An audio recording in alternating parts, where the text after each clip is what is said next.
దేశవ్యాప్తంగా కులగణనపై చర్చ జరుగుతున్న సమయంలో కేంద్ర ప్రభుత్వం విడుదల చేసిన జనగణన డాక్యుమెంట్ అసలు ఉద్దేశాన్ని బయటపెట్టిందని మాజీ ఎమ్మెల్సీ కవిత తీవ్ర వ్యాఖ్యలు చేశారు.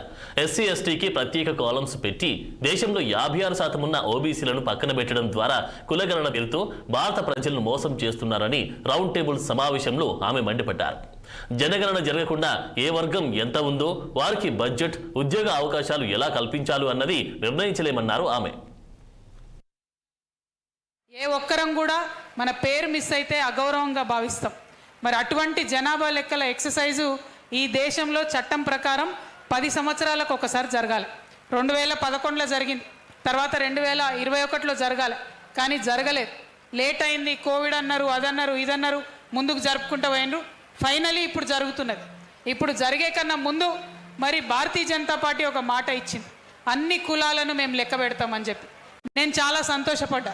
ఎందుకంటే బీసీ వర్గాలతోని అదేవిధంగా ఎన్నో సర్టిఫికెట్లు రాని సమస్యలు చెప్పుకుంటూ ఉంటారు. మా దగ్గరికి ఒక ప్రజాప్రతినిధులుగా వచ్చి మరి ఆ సర్టిఫికెట్లు రానటువంటి అనేక డిఎన్టీ కులాలు, ఎంబీసీ కులాలు, మరి ఇప్పుడు ఈడబ్ల్యూఎస్ వస్తున్నటువంటి వాళ్ళకు, అగ్రవర్ణాల్లో ఉన్నటువంటి వాళ్ళకు కూడా సర్టిఫికెట్లు వస్తలేవు.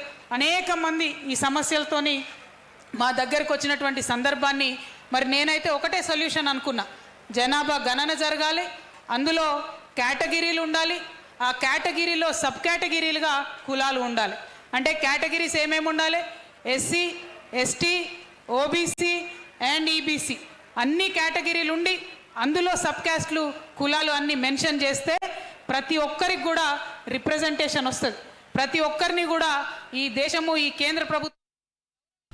హైదరాబాద్ జలమండలిలో 670 మందికి పైగా ఉద్యోగులు అవుట్సోర్సింగ్ విధానంలో పనిచేస్తున్నారు. వీరికి ఇప్పటి వరకు జీవో నెంబర్